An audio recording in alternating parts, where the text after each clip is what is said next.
বন্ধুরা, আমি এখন অবস্থান করছি ভিয়েতনামের প্রেসিডেন্টের সে ঐতিহ্যবাহী রাজপ্রাসাদের মধ্যে।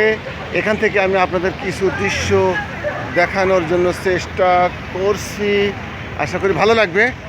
এখানে আপনারা দেখতেই পাচ্ছেন যে অসংখ্য অসংখ্য পর্যটক কিন্তু দেশ বিদেশ থেকে এখানে এসছেন এবং এই রাজার রাজপ্রাসাদের মধ্যে রাজারা কোথায় বসবাস করতেন, ঘুমাতেন, মিটিং করতেন, গান বাজনা করতেন, আনন্দ বিনোদন করতেন, তাদের মন্ত্রী পরিষদরা কোথায় বসতেন, সব বিষয়গুলো কিন্তু তারা একে একে এখানে সুন্দর করে গুছিয়ে রেখেছেন।